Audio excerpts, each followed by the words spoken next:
O fato do meu aluno possuir um diagnóstico de doença crônica impede o profissional de prescrever um exercício físico de intensidade vigorosa?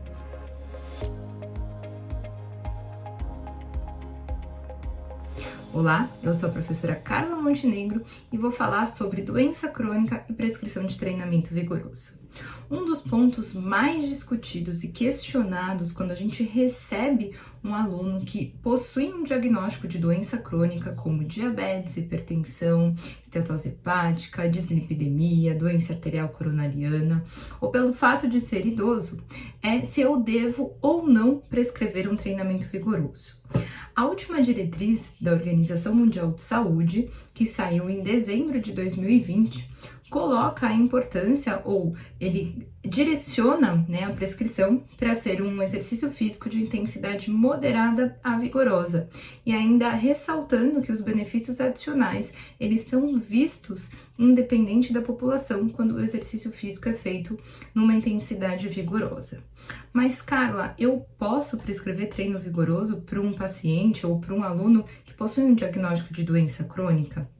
Na verdade, quando nós fazemos um programa de treinamento, nós temos que avaliar diversos pontos, né? E um dos pontos é que a condição clínica que esse paciente se encontra, quais são os riscos e benefícios que ele pode possuir ou apresentar de acordo com a minha prescrição.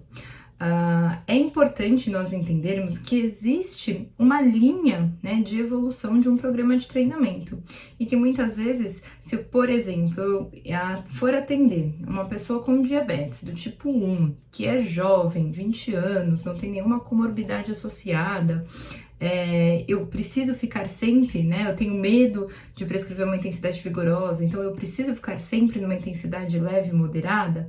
Não, eu posso evoluir sim o treinamento dessa pessoa de acordo com a condição clínica, então preciso ter uma boa avaliação física que me apresente qual é a condição clínica e funcional desse meu aluno e um condicionamento, uma aptidão para a evolução da carga do treinamento, da característica que seja que eu quero prescrever. Então, um ponto importante é avaliar e saber a condição real do meu aluno para ver se ele tem condições ou não de ir para um treinamento vigoroso. E nisso, a avaliação vai direcionar e o bom senso do professor também. Então, não quer dizer que eu nunca posso prescrever um treinamento de alta intensidade para pessoas com doenças crônicas. Eu preciso de uma boa avaliação, conhecer muito bem meu paciente, o meu aluno, quais são as medicações que ele faz uso, quais são os riscos de um treino vigoroso para ele. E entender que não são todas as doenças que isso vai se encaixar de forma positiva. Apesar da diretriz da Organização Mundial de Saúde colocar isso, essa prescrição para pessoas com doenças crônicas em geral, a gente precisa avaliar, entender a fisiopatologia da doença, o que é esperado de resposta quando eu dou um estímulo de intensidade mais vigorosa ou não.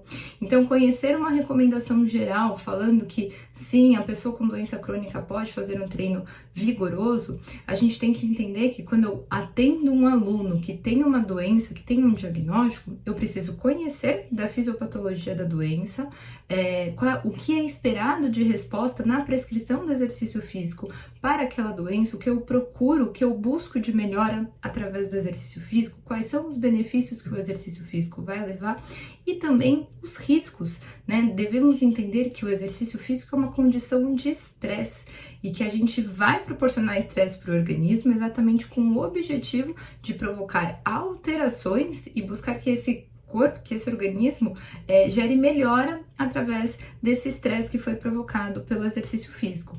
Mas algumas doenças, o fato de prescrever um treinamento vigoroso pode atrapalhar um pouquinho ou pode colocar esse paciente em alto risco. Então eu preciso saber avaliar, preciso conhecer a doença, a fisiopatologia da doença, quais são as respostas fisiológicas esperadas de adaptação do exercício físico durante a execução, de acordo com a característica, de acordo com a intensidade, para eu conseguir avaliar a questão de risco e benefício. Então, vale uma reflexão. Se eu for atender, por exemplo, um aluno idoso, 85 anos, tem hipertensão, diabetes, artrose, risco de queda, sarcopenia. Ah, Carla, na recomendação da Organização Mundial de Saúde tá lá que pode treino moderado, que pode treino vigoroso. Será que esse meu aluno idoso, ele tem condições de fazer um treino vigoroso? Eu vou prescrever um HIIT para ele, porque o HIIT tá tendo mais benefícios ou tem alguns estudos que mostram maior condicionamento cardiorrespiratório num curto espaço de tempo. Então, por isso que é fundamental eu saber avaliar, né, e ter o olhar individual para cada aluno. Apesar da recomendação de idosos e pessoas com doenças crônicas falar do treino vigoroso, existem condições como essa que o treino vigoroso vai ser contraindicado por colocar muito mais o paciente, o aluno, em risco do que trazer benefícios para ele.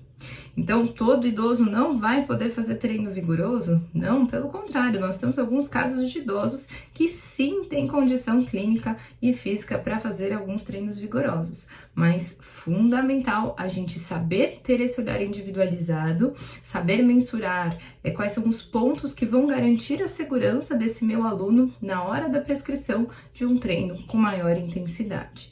Então, a avaliação física, funcional, conhecer a doença, medicação que faz uso, vai garantir a segurança do profissional na hora da prescrição de um treino leve, de um treino moderado, de um treino vigoroso. Porque não é só o treino vigoroso que pode colocar o paciente em risco. Exercícios físicos para pessoas que estão instabilizadas, né? Então, independente da intensidade, ele pode ser um fator de risco. Então, não é só segurança para quem quer prescrever treino vigoroso. Então, se eu quero prescrever treino leve, eu posso ficar tranquila, não preciso conhecer da doença? Não, se a gente vai trabalhar com populações especiais, com pessoas que têm doenças crônicas ou com idosos, eu preciso entender que, independente da intensidade, eu tenho que ter alguns pontos a ser avaliados para garantir a segurança na hora da prescrição, porque exercício físico é estresse, e é através desse estresse que eu vou gerar os benefícios de adaptações que podem melhorar a condição de saúde. Mas eu sempre tenho que ter um equilíbrio, né, uma balança entre quais são os benefícios e risco. A partir do momento em que o risco se torna superior ao benefício, o exercício ele é contraindicado. Agora, se o benefício for superior ao risco, eu posso prescrever, desde que eu consiga prescrever de forma segura, de acordo com a condição daquele meu aluno. Espero que vocês tenham gostado, não deixa de se inscrever no canal e dar o like no vídeo. Espero vocês numa próxima oportunidade. Até mais!